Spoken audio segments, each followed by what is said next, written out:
Good, happy Sunday evening. Is Sunday, November 16, 2025.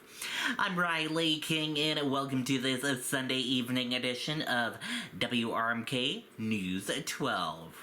We have a lot of news to get to on this Sunday evening, so let's begin right now. First up, honoring a Granite State legend. Tamworth unveils statue of New Hampshire's state dog.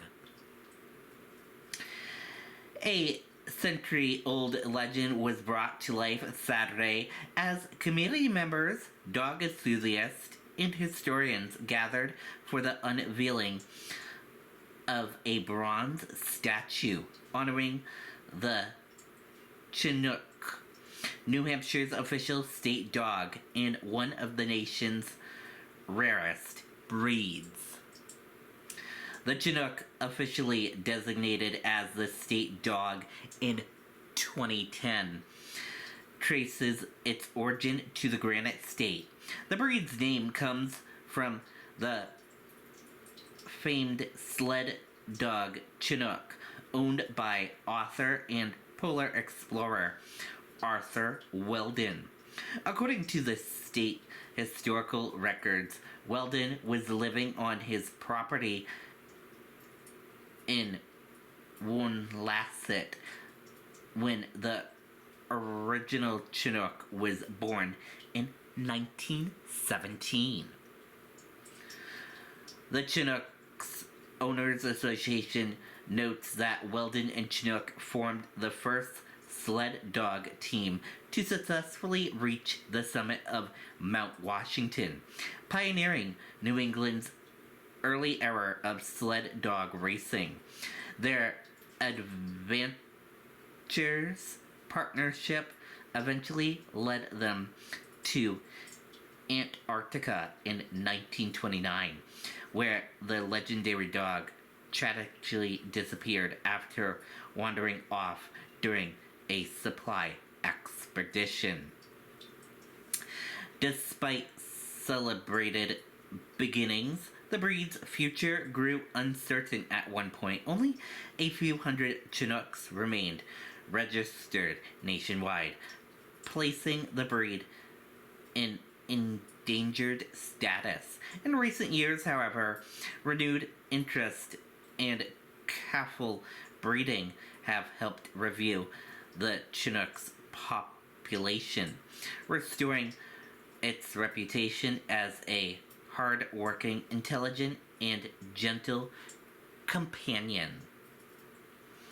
On Saturday afternoon, the Tamworth History Center unveiled the bronze sculpture modeled after historic photographers of the original Chinook. This piece took a year and a half to design and craft.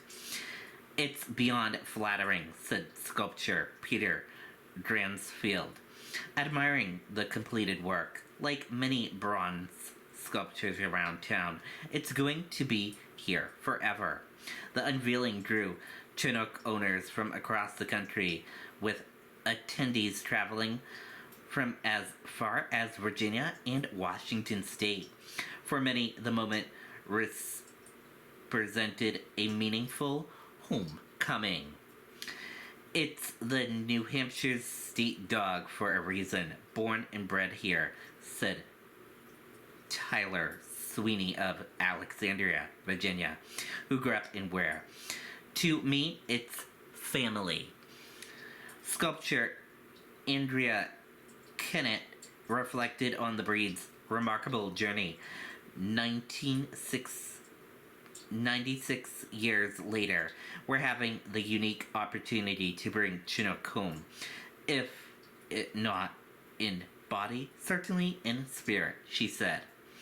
The project was funded entirely through local donations, which board members say was one of the fastest fundraising efforts the Tamworth History Center has ever undertaken.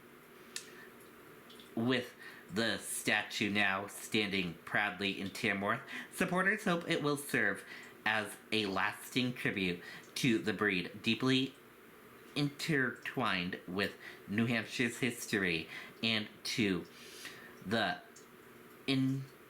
indomitable sled dog that started it all. Milford teen arrested after 115 miles per hour police chase on I-93. An 18-year-old Milford man was taken into custody early Friday after leading New Hampshire State Police on a high-speed chase that exceeded 115 miles per hour, authorities said. State Police reported that at approximately 12:15 a.m., troopers attempted to stop a vehicle on Interstate 93 for reckless operation and driving without functioning taillights. The driver, identified as Tyler Newman, allegedly refused to pull over and accelerated, prompting a pursuit northbound. During the chase, police said the vehicle reportedly fled to maintain its lane, nearly striking other motorists, and crossed the fog lines on both sides of the highway. As the pursuit approached Canterbury, Newman reportedly lost control and nearly left the roadway before regaining command of the vehicle. Shortly afterwards, the car entered the right breakdown lane and came to a stop, allowing troopers to arrest Newman without further incident. Investigators determined that impairment did not play a role in the event. Newman faces multiple charges related to the pursuit. He was released on personal recognition bail and is scheduled to appear in court for an arraignment in December. Logan Airport TSA officers to receive 10,000 bonuses after working through the shutdown. Nearly 300 Transportation Security Administration officers at Logan International Airport will receive a 10,000 bonus for working unpaid throughout the nation's recent government shutdown, Homeland Security Secretary Kristi Noem announced Sunday. The shutdown, the longest in U.S. history, stretched 43 days before ending on November 12th. Throughout that period, federal employees, including TSA agents and air traffic controllers, were required to continue reporting for duty despite not receiving pay. Noem praised the Logan Airport officials for maintaining operation under difficult circumstances, according to the Department of Homeland Security.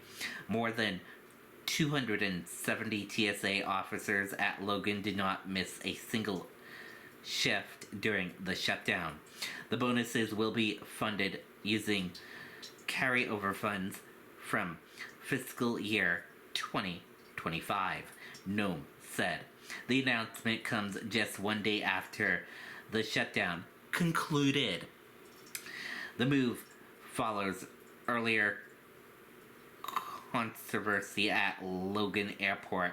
In October, Massport declined to air a video message from Noem at TSA checkpoint because the recording attributed responsibility for the shutdown to Democrats. The bonus payments aim to acknowledge the officers' commitments as they worked unpaid while ensuring safety and flow of travelers through one of the country's busiest airports. House votes on Epstein files could mark rare GOP break from Trump.